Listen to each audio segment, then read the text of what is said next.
porque no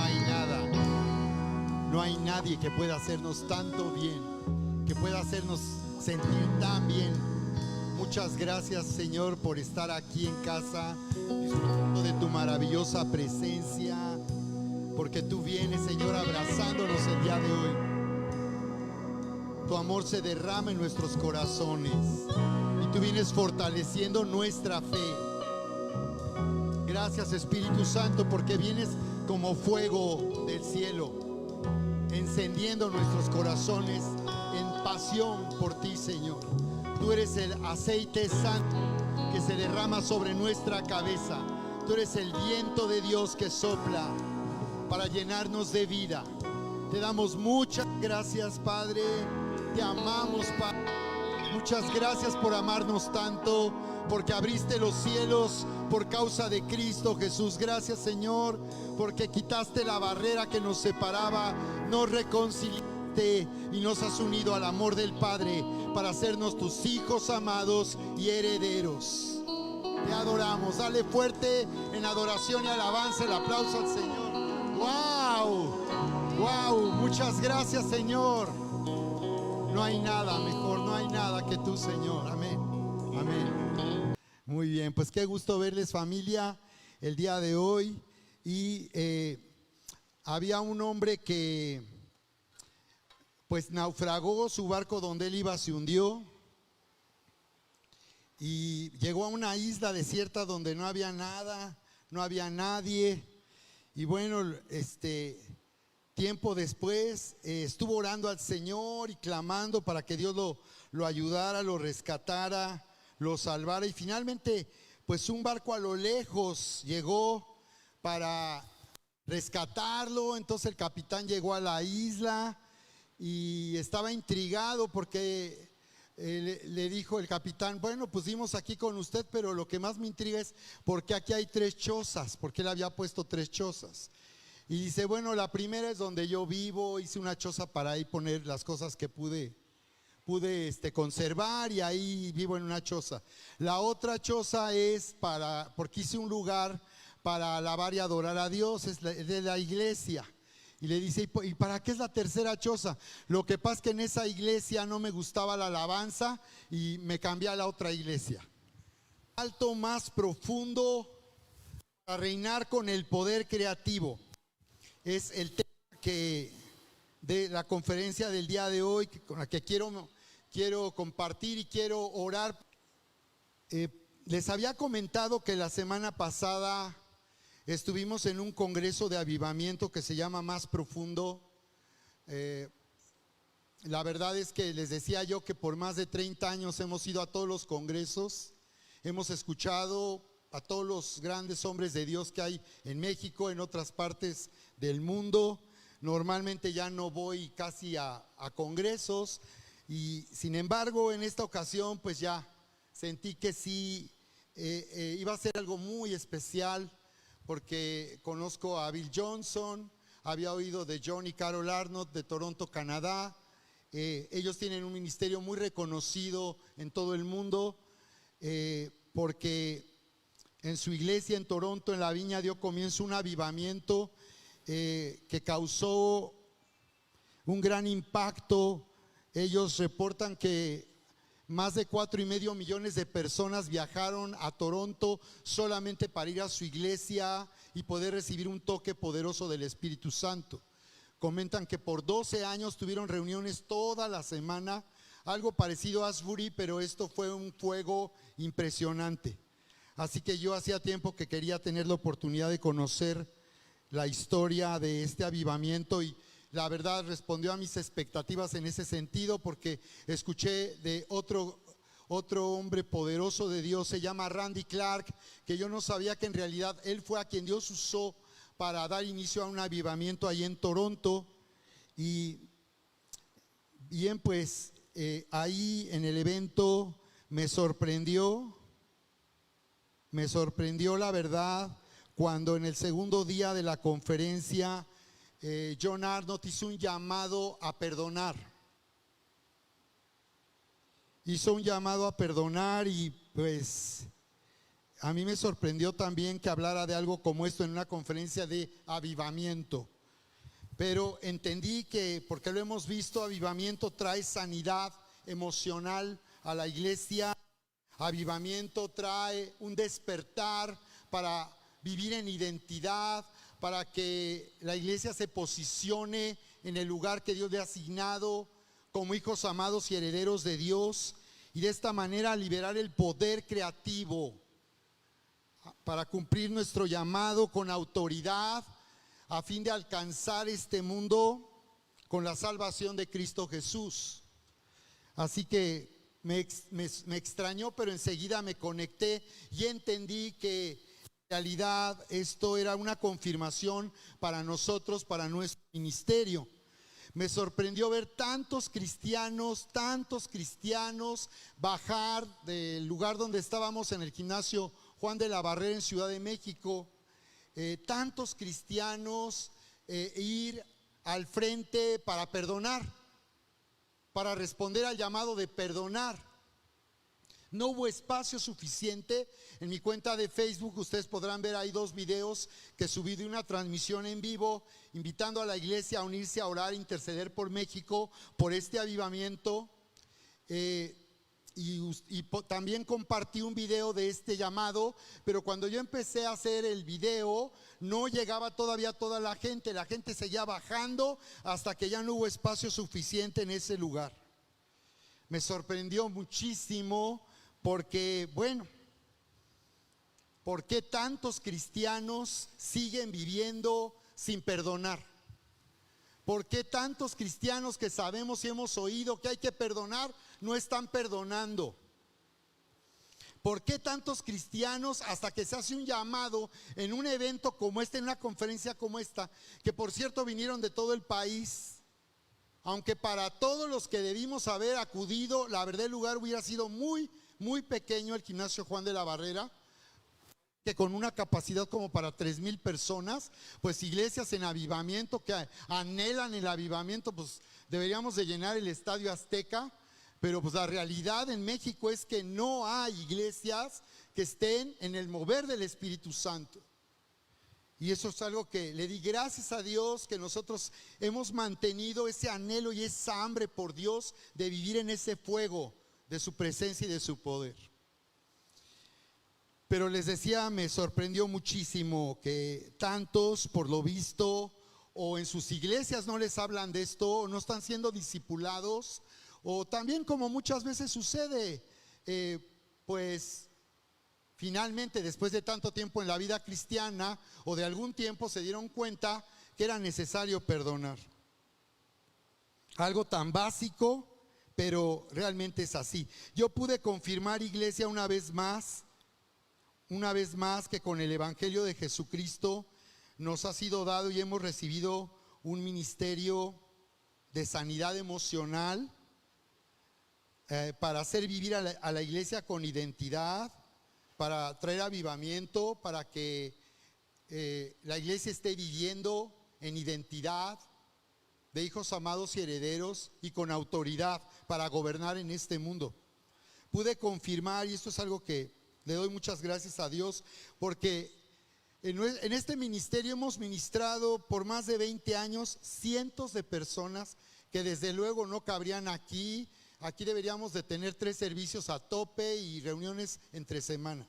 Por años hemos ministrado sanidad. Por mucho tiempo, la gente cuando venía al frente en los llamados, todo el tiempo yo sentía un fuego del Espíritu y el amor de Dios, y de inmediato me venía la palabra para sanar sus corazones.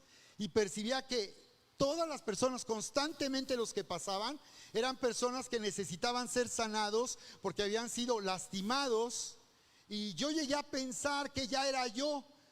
Yo decía, es que yo todo el tiempo siento sanidad emocional y ya se me hace demasiado. Y como que lamentablemente cometí el error de dudar del Espíritu Santo, que nos estaba usando para ministrar de esa manera, Así que por un tiempo yo me detuve porque yo pensé que era yo el que todo el tiempo sentía que las personas necesitaban sanidad, pero en realidad no, era el Espíritu Santo el que me estaba indicando a través del don de ciencia, de discernimiento, que la gente que estaba ahí necesitaba ser sanada.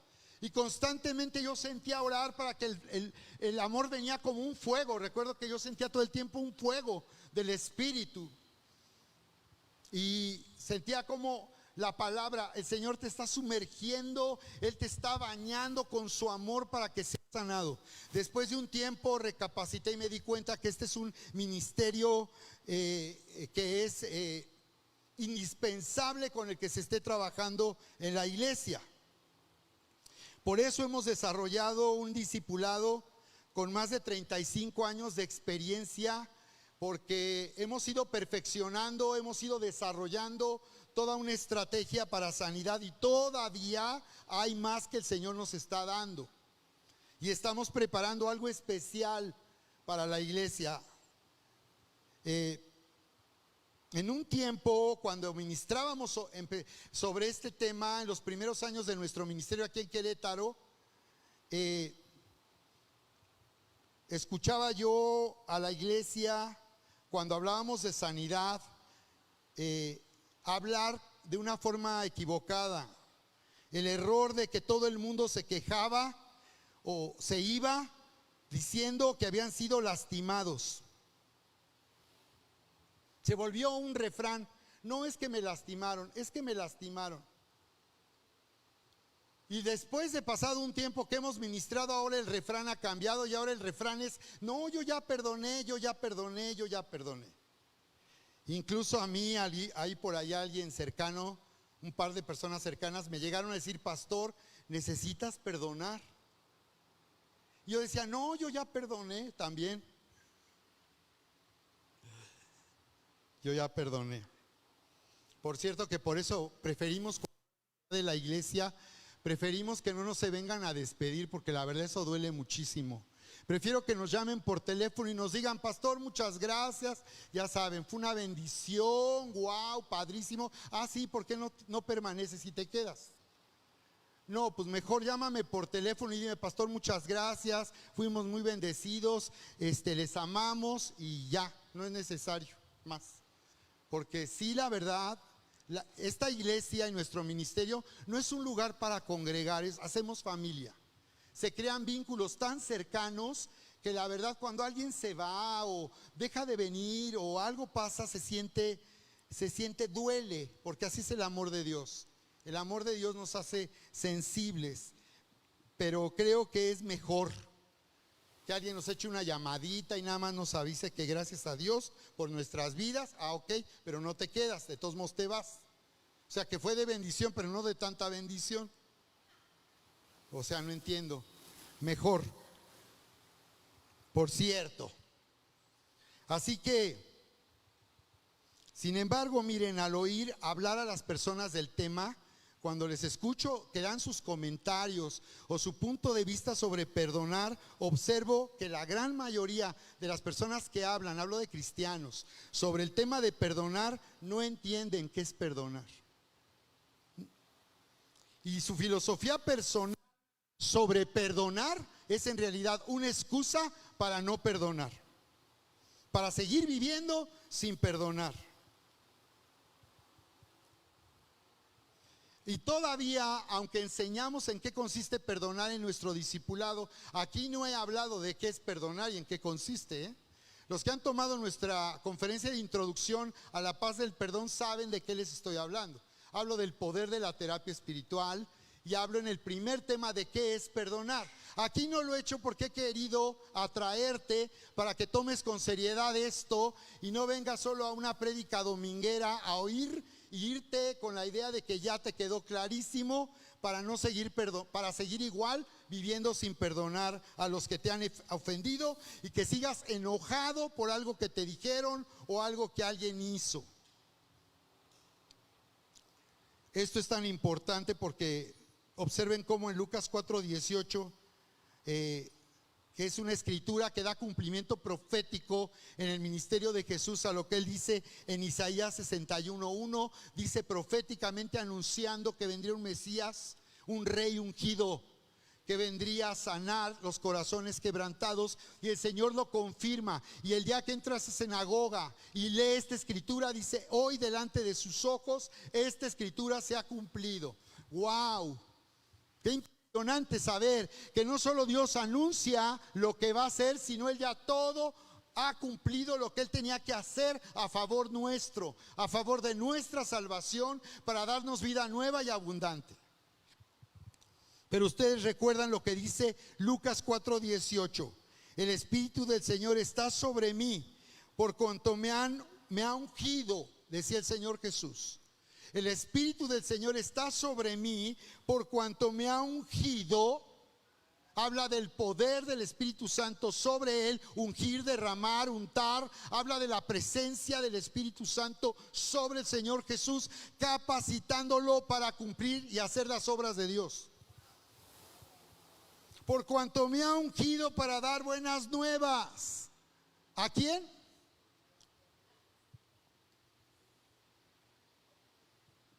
Para dar buenas nuevas a los pobres. Qué maravilloso. Lo primero que el Señor quiere que escuchemos es que Él tiene buenas noticias. Él vino para darnos buenas noticias, que a través de Él hemos sido unidos al amor del Padre, que ya no somos pecadores, que Él nos ha perdonado, nos ha hecho justos y dignos de su amor. Esa es la buena noticia. Y no solo eso, sino con Cristo Jesús nos han sido dadas todas las cosas, familia. Wow. Y después de eso dice, después de eso el Señor lee en Isaías 61 y declara: me ha enviado a sanar a los quebrantados de corazón, a pregonar libertad a los cautivos, abrir la cárcel a los presos, dar vista a los ciegos, poner en libertad a los oprimidos. Es un ministerio de sanidad emocional. Todo comienza el Señor con sanar nuestro corazón y llevarnos a vivir en una nueva identidad. Así que la Escritura nos declara algo maravilloso, algo poderoso, ¿no? Algo poderoso. Ahí en Salmos 147:3 dice: Él sana a los quebrantados de corazón y sana sus heridas. Levanta tus manos conmigo, vamos a orar, acompáñame. Bendito Padre, Dios Todopoderoso, te damos tantas gracias porque a través de tu palabra tú hablas a lo profundo de nuestro corazón. Señor, gracias porque a través de tu palabra somos sanados, nuestra identidad es sanada. Gracias por tu poderosa palabra que tiene un efecto terapéutico. Gracias porque a través de tu palabra nuestra mente es renovada, nuestra vida es transformada. Levanta tu mano y dile: Señor, en este día recibo tu poderosa palabra. Señor, creyendo que yo soy quien tu palabra dice que soy, que tengo lo que tu palabra dice que tengo y que puedo hacer lo que tu palabra dice que puedo hacer. En el nombre poderoso de Cristo Jesús está hecho. Amén. Dale fuerte el aplauso al Señor. Qué buena palabra en intro 10 con Mac, el eco del Señor. Él está hablando, dando eco. Hablando el Señor, que haga eco esta palabra en tu corazón y no solo sea una palabra que oigas para seguir igual, sino una palabra que tú recibas. ¿De acuerdo, iglesia? Así que quiero mostrarte a través de la historia de el rey Saúl, porque Romanos nos dice en el capítulo 5, verso 17, el propósito de Dios a través de Cristo Jesús al reconciliarnos y unirnos a su amor. Ahí en Romanos 5:17, donde nos dice ahí la Escritura, Romanos 5:17, que por la transgresión de uno solo reinó la muerte, pero cuánto más, dice, por causa de uno solo, Jesucristo, reinaremos en vida. Nos está hablando del primer Adán, cuando el hombre se separa de Dios en el huerto, ignora lo que Dios le había dicho, abre su oído a la serpiente, se somete a lo que oye, porque nosotros nos sometemos a quien oímos. Yo te estoy predicando, pero finalmente tú decides si te sometes a lo que yo estoy diciendo o sigues manteniendo tu punto de vista. Que es el problema que pasa en la iglesia, que mantenemos siempre reserva cuando Dios nos está hablando, volteamos para otro lado. Así que dice la escritura en Romanos 5:17 que por causa del primer Adán reinó la muerte. El hombre quedó separado de Dios y por tanto entró el pecado al mundo y con él la muerte. El hombre se volvió mortal, enfermar y morir. Por esa razón hay tantos trastornos hoy en día de salud mental, de salud emocional y tantos trastornos en el cuerpo, porque el cuerpo del hombre se corrompió. El cuerpo del hombre quedó separado de la fuente de vida eterna. La vida de Dios que Dios sopló a Adán salió de Adán, haciendo que reinara la muerte. Y si reina la muerte, nosotros naceremos en este mundo, nacemos en este mundo separados de Dios, con la conciencia de que Dios existe, pero sin conocerle, con una barrera, porque al nacer nos sentimos separados, indignos y abandonados por Dios. Pero Él no es quien levantó una barrera, es el hombre quien pone la barrera. Es Dios quien dio el primer paso y anunció desde el principio que vendría una simiente, de espeiros en el griego, esperma, simiente. Vendría de una mujer, un hombre que vendría, aplastaría la cabeza de la serpiente y nos daría salvación. Desde el principio lo anunció. El hombre, el primer Adán, quedó separado de Dios. Fue necesario que Dios enviara a su hijo, aunque no tenía la obligación de hacerlo. Él no tenía la obligación de hacer esto, porque el hombre eligió libremente separarse. Así como hoy en día la gente elige libremente rechazar a Dios, seguirle renuente, estar lejos de Dios, porque dice que amaron más las tinieblas que la luz, porque sus obras eran malas, sin querer oír esta buena noticia, esta gran noticia del amor de Dios. Por cierto, apóyenme ahí en mis transmisiones. Estoy generando contenido para llegar a personas que no conocen. Le llamo a esta serie Vive esta gran experiencia, y a través de esa primera parte de mi transmisión predico el evangelio, llevo a las personas a recibir a Cristo, les ofrezco nuestro curso online Vive sin límites, para que en línea cualquier persona pueda comenzar a oír cómo disfrutar de una relación personal con Dios y cómo cambiar su vida con Cristo Jesús. Así que dice Romanos 5:17, dice, pero cuánto más, si por causa del primer Adán reinó la muerte, cuánto más, dice, por uno solo uno. Jesús dijo, yo soy el camino. No hay muchos caminos. La Biblia no dice que hay muchos caminos y que podemos llegar a Dios por medio de muchos caminos. Por uno solo, dice, Jesucristo reinará la justicia. Entonces dice Jesús, yo soy el camino, la verdad y la vida. Nadie puede venir al Padre sino solamente por medio de mí. No hay otra manera. Él es la única manera de conocer al Dios verdadero. La religión va a decir algo diferente, algo muy contrario, pero la Biblia dice lo que Dios dice. Y Dios dice cómo llegar al Dios verdadero, y es solamente a través de Jesucristo.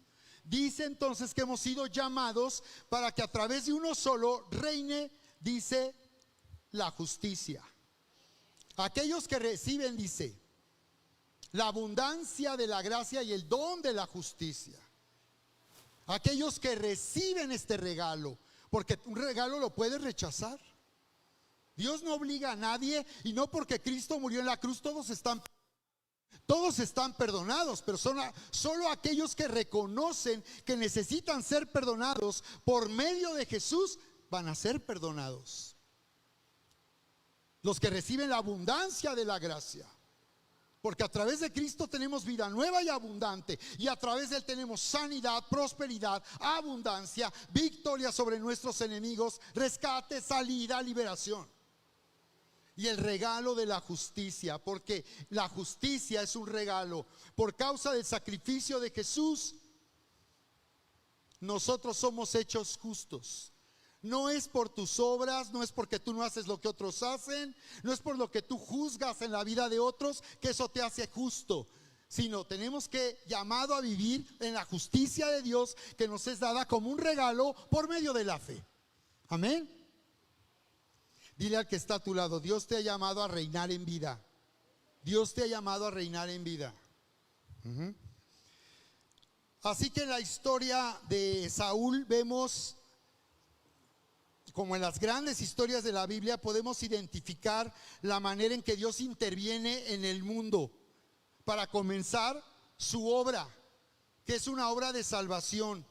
Y comienza con un hombre al que llama a colaborar con sus grandes propósitos. Esto es avivamiento. Así que comienza con paternidad. Dile al que está a tu lado: Dios comienza con paternidad. Hombres, digan conmigo: Dios comienza con paternidad.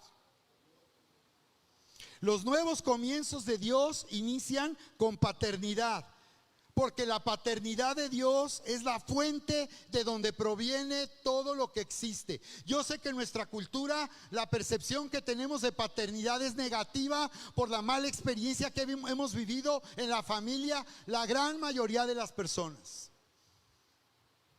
Pero tú necesitas sanar tu mente, renovar tu entendimiento y venir a lo que la Biblia nos dice sobre la paternidad de Dios, porque la paternidad es el comienzo de todo lo que existe. En la creación, Dios es el Padre de todo lo que existe, el Padre de las luces. Mira cómo nos lo dice la Escritura. Te lo voy a leer ahí en Santiago 1:17, en esta versión. Dice: queridos hermanos míos, no se engañen. Todo lo bueno y perfecto que Dios nos da viene de arriba. Di otra vez conmigo: todo lo bueno, todo lo perfecto que Dios nos da viene de arriba. ¿Cuántos lo creen? Y dan este paso creyendo que Dios es bueno. Amén. Viene de Dios, que creó los astros del cielo. Está hablando de la creación, el Padre de las luces. Todo lo que existe tiene un Padre y es Dios quien lo creó. Jóvenes, sí saben, ¿no?, que el Big Bang es una teoría ridícula. ¿Sí lo saben, jóvenes, o no?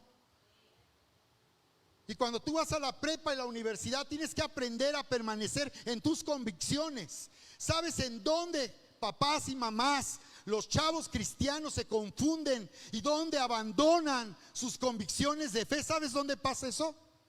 No es en el antro, es en la universidad, es en la prepa. Por eso los nuevos contenidos de los libros de texto sí los cuestionamos desde la iglesia. Libros que tienen una ideología política sí tienen ideología comunista y están queriendo capturar la mente de los niños y de los jóvenes para que vivamos en México en una dictadura. Así lo suelto. Y sí necesitamos, papás y mamás, estar instruidos y discipular a nuestros niños para que no reciban en la escuela, si es oficial, porque creo que en todas partes, estos contenidos que van a lastimar y van a ensuciarles también. Así que estoy ejerciendo, iglesia, mi libertad de expresión, de pensamiento y de conciencia, porque soy ciudadano mexicano.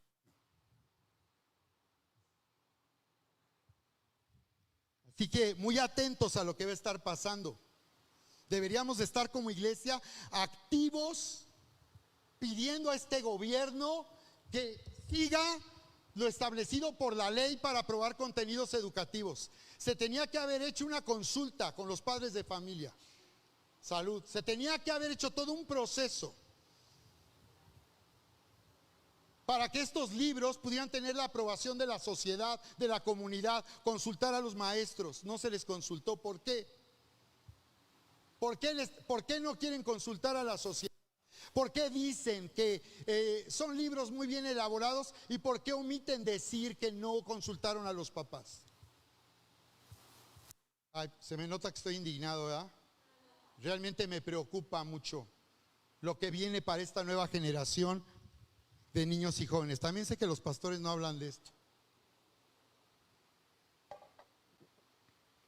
Somos pastores de parroquia, nada más hablando de temas que aquí se queda y no pasa de aquí. No, tenemos un mensaje que transforma la vida de las personas y de las naciones.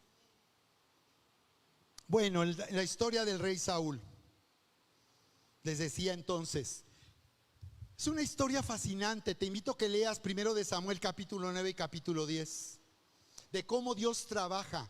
¿Cómo puede llamar a una persona como este joven Saúl? ¿Cómo puede ver Dios en alguien potencial y darle la oportunidad de hacer algo grande en su vida? Y dice ahí en los primeros versículos de Samuel 9, cómo él pertenecía o tenía como padre una familia donde el padre era poderoso e influyente. Y Saúl era un hombre muy guapo y el más alto de todo Israel. El más guapo y el más alto de todo Israel. Ya saben, si tiene ojos azules, sí votamos por él.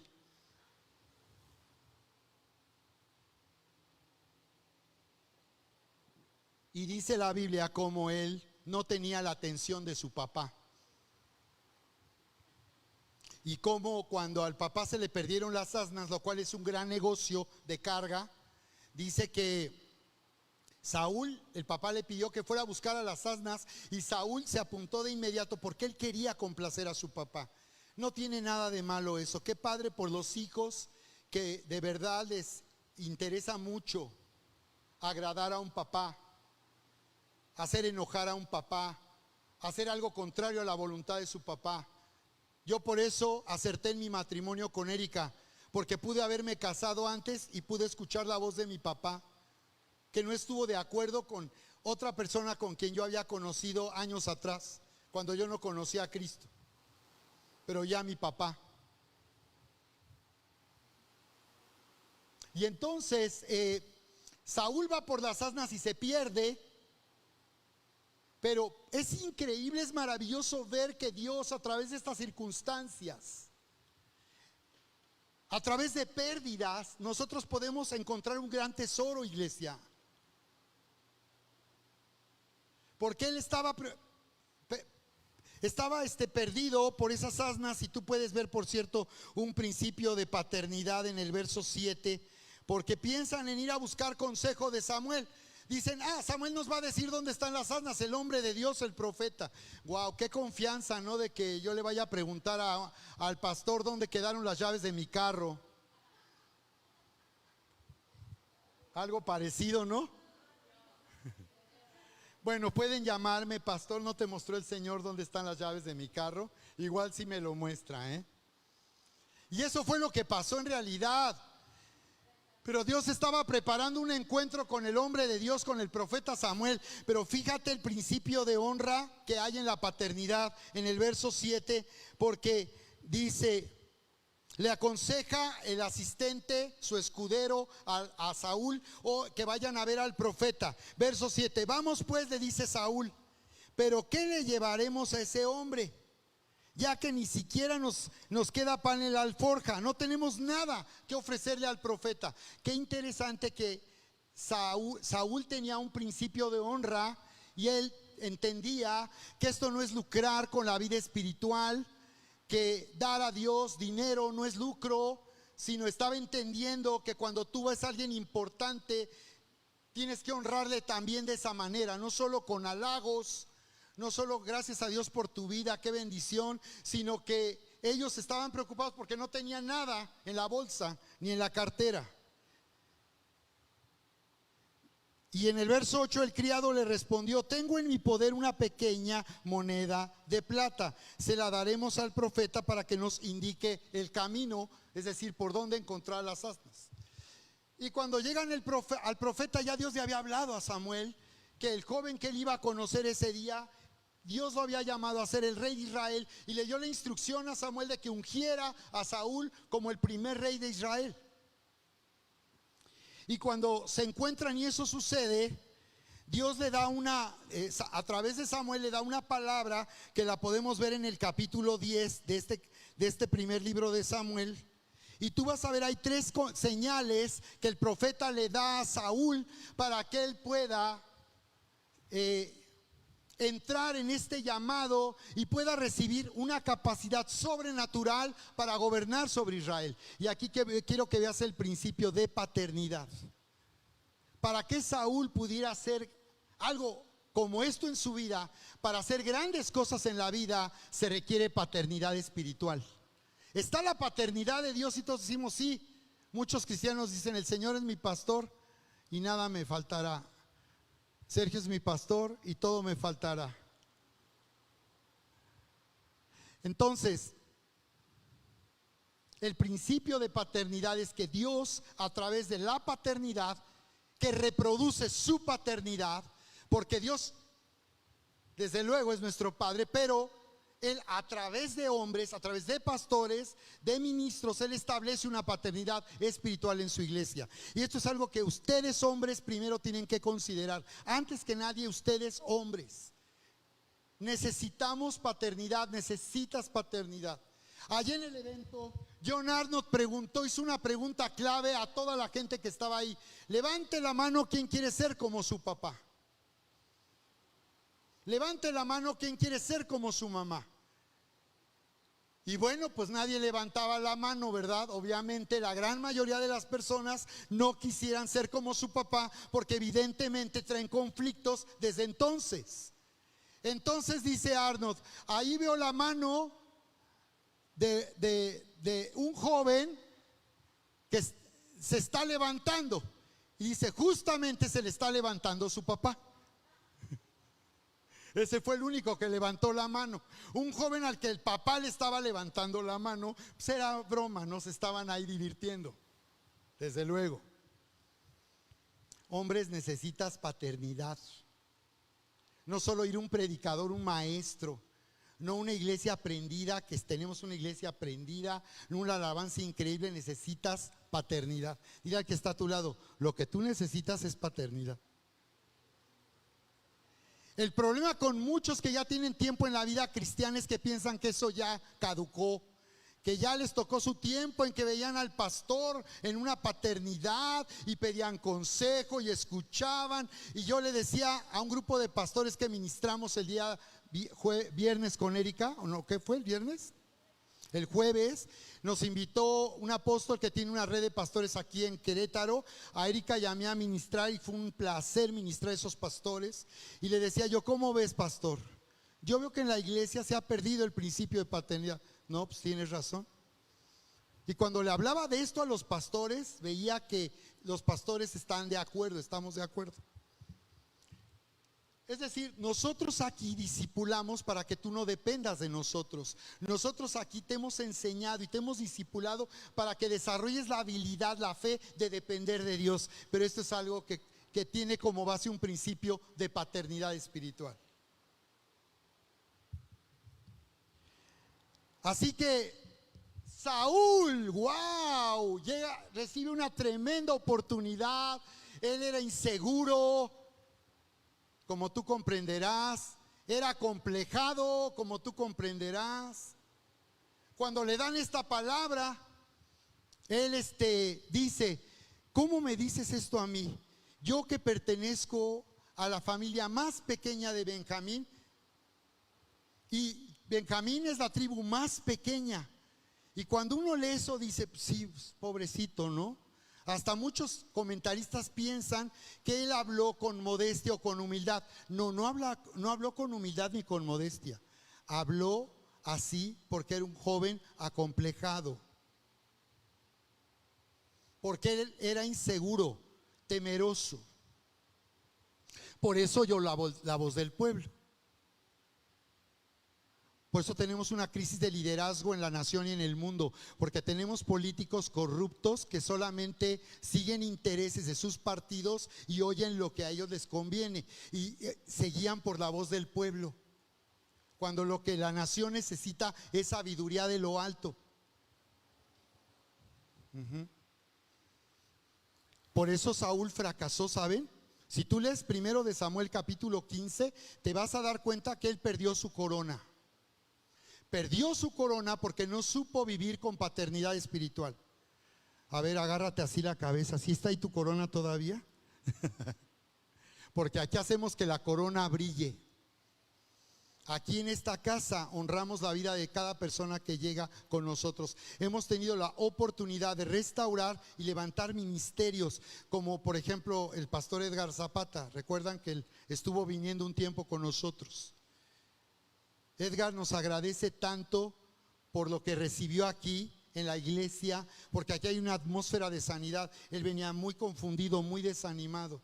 Aquí Dios le sanó, lo reactivó en su llamado. Vean, ahorita anda predicando en Cuernavaca en tiempo récord. En 2 meses él ya estaba arriba.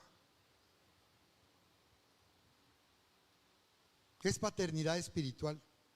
Saúl fracasó porque no supo como rey darle a la voz de Dios el primer lugar en su vida. Que la próxima presidenta de México, sobre todo, oyera a Dios. Que si alguien viene y le habla de parte de Dios, abrirá su oído para oír lo que Dios le está diciendo a ella. Saúl fracasó y le pasó lo que a muchos. Él llegó Samuel y dijo,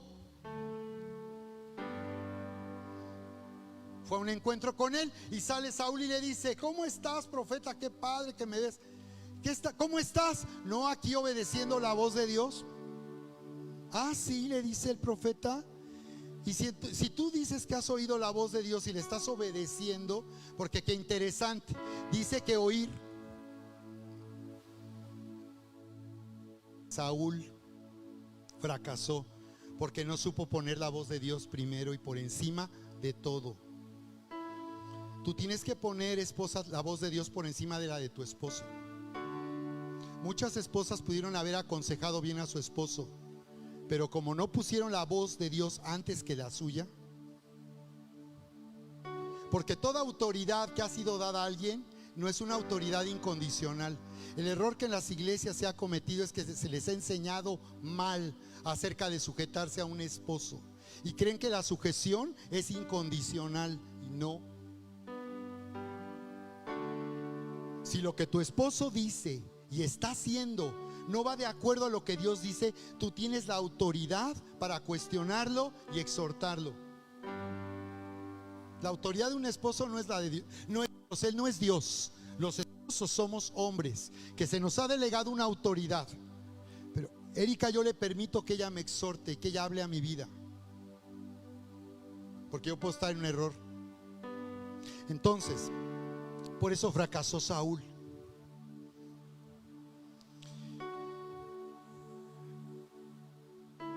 Entonces la pregunta es: ¿por qué no necesitamos perdonar a Dios? He escuchado maestros y predicadores que en su afán de llevar a la gente a estar bien con Dios, le dicen: necesitas perdonar a Dios. Te pregunto, iglesia, ¿tú necesitas perdonar a Dios?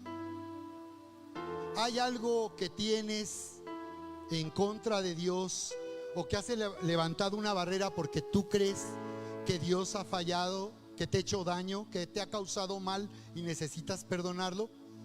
¿Han oído la historia del náufrago? Otro náufrago que llega a la isla y él es el único sobreviviente y construye una choza y empieza a orar a Dios para que lo rescate, y no pasa nada, no llega nadie. Un día sale a buscar algo para comer y de pronto se ve una humareda. Va donde se ve el humo y es su choza que está toda incendiada con fuego. Y le dice a Dios: ¿cómo es posible que me hayas hecho esto, Señor? ¿Cómo es posible que después de que he estado aquí te he pedido que me ayudes todavía quemaste mi choza? Y entonces a lo lejos llega un barco y baja el capitán y le dice: ¿cómo dieron conmigo? Es que vimos que había mucho humo detrás de las palmeras.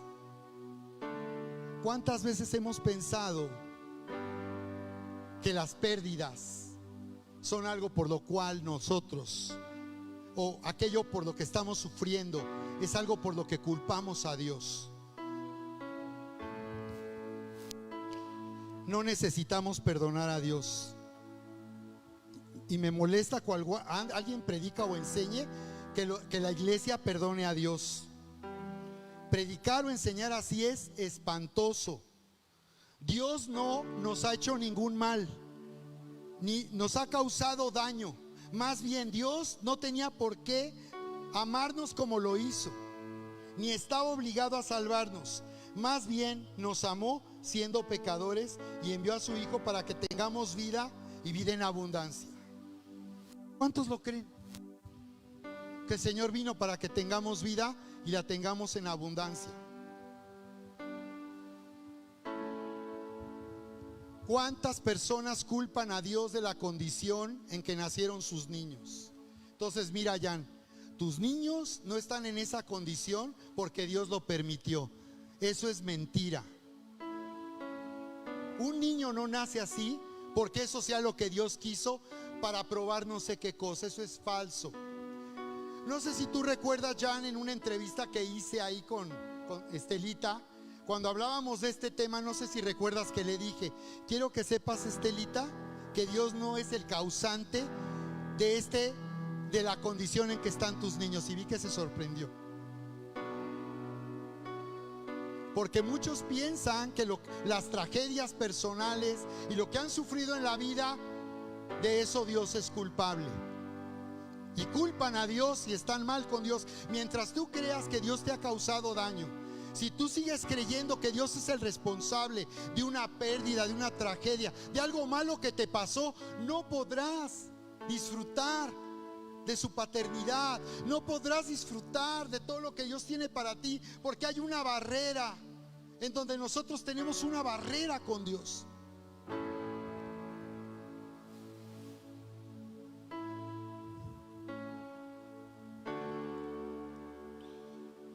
Así que voy a la conclusión: no perdonar es la causa de la incredulidad. No perdonar es causa de incredulidad.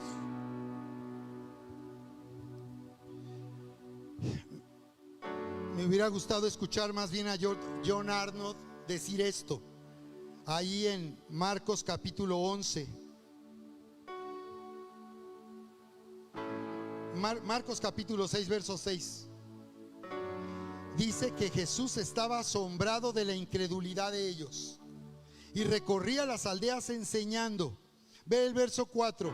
Marcos 6, 4 dice: mas Jesús les decía: no hay profeta sin honra en su propia tierra y entre sus parientes y en su casa.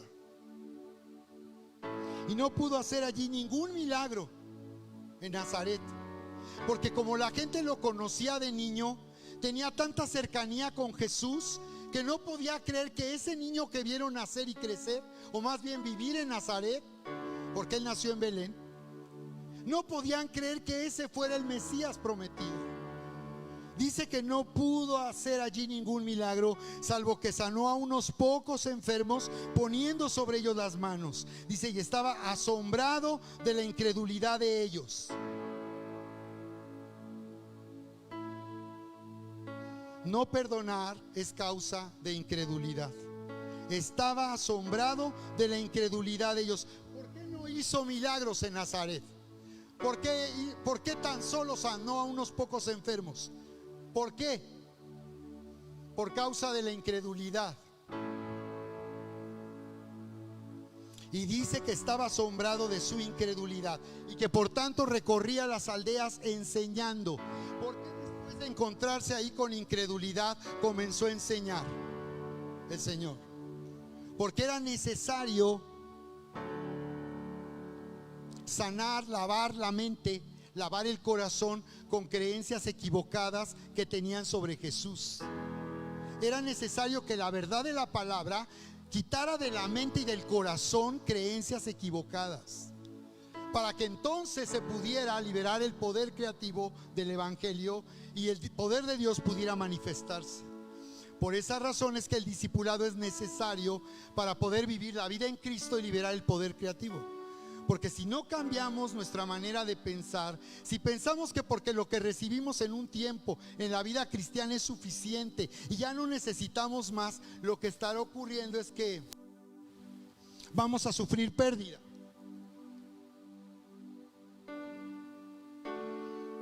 Conclusión ahí en Marcos capítulo 11, verso 22. Aquí es donde encontramos por qué no perdonar causa incredulidad. No perdonar nos incapacita. No perdonar nos incapacita para alcanzar la gracia y para poder tomar todo lo que Dios nos está dando. Dice ahí en Marcos capítulo 11, verso 22, cuando habla de la fe que mueve montañas, nos dice que esta fe se va a bloquear, que nuestro corazón que habla será incapaz de hablar fe, porque dice que de la abundancia del corazón habla la boca. Di conmigo, de la abundancia del corazón habla la boca. Hemos estado conviviendo con unos amigos pastores colombianos y estamos luego riéndonos con ellos porque les llama la atención. Dile por favor al que está a tu lado, quita eso de tu corazón ahorita. Seamos maduros, amén. Si hay algo que puede parecerte desagradable, mantén tu atención en lo que Dios está hablando, en lo que Dios está haciendo, amén. Otra vez quiero verles a todos decir, seamos maduros. Aquí no podemos ya ser una iglesia de gente sentida, susceptible, que se ofende o que se enoja por cualquier cosa. ¿Ok?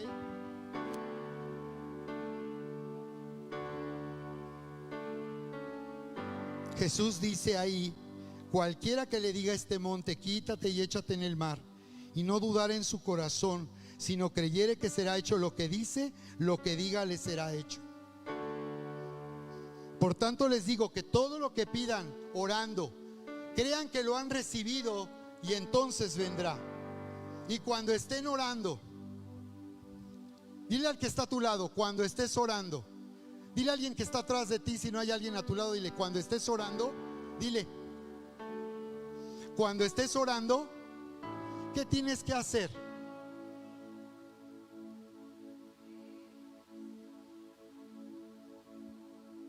Dice que cuando estés orando, perdones. Si tú ahorita vas a orar conmigo, por lo que Dios nos está mostrando el día de hoy, perdona. Si tú oras esta noche, perdona. Si mañana vas a orar, cuando ores, perdona. Si toda la semana oras, o tú ores, perdona. ¿De acuerdo? Dice el Señor, cuando estés orando, perdona. Porque si tú no perdonas a alguien sus ofensas, tampoco mi Padre que está en los cielos perdonará tus ofensas. A ver, piensen bien lo que nos está diciendo. Estoy llegando a la conclusión final. Piensen bien lo que nos está diciendo. Tómalo seriamente. ¿Qué significa que Dios diga que si nosotros no perdonamos, Él tampoco nos va a perdonar a nosotros nuestras ofensas? ¿Qué significa eso? ¿Cuántos lo entienden? Levanten su mano. ¿Cuántos saben qué significa eso? ¿Creen ustedes, los que levantaron la mano, que eso significa que vamos a perder nuestra salvación? ¿Cuántos creen que esto significaría perder nuestra salvación? Cuando uno es nuevo en la vida cristiana y lee esto, uno se puede confundir. Porque si Dios dice que si tú no perdonas a alguien sus ofensas, si tú no me perdonas a mí, entonces dice que Él no te va a perdonar a ti. Está hablando como si se perdiera la salvación. Pero pueden respirar. No nos está diciendo que vamos a perder la salvación. En realidad está diciendo algo muy fuerte.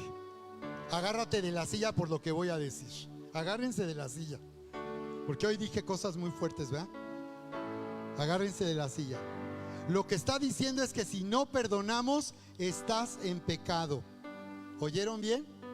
Si tú no perdonas, estás en pecado. Ahora pregúntale a la persona que está a tu lado, ¿estás en pecado? ¿De verdad quieres haber perdonado? Por ejemplo, los que dicen que perdonaron, pero que todavía sienten dolor, eso no es perdonar. Los que piensan que perdonaron, pero no se les olvida, eso no es perdonar. Y también puedo decir algo muy fuerte. Si tú dices que has perdonado y no puedes estar cerca de alguien, en realidad no has perdonado.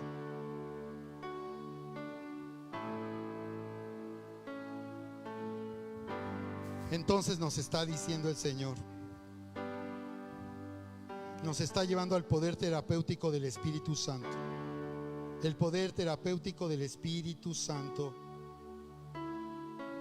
Cercano está el Señor a los quebrantados de corazón y salva a los contritos de espíritu. Salmo 147:3. Él sana a los quebrantados de corazón y venda sus heridas.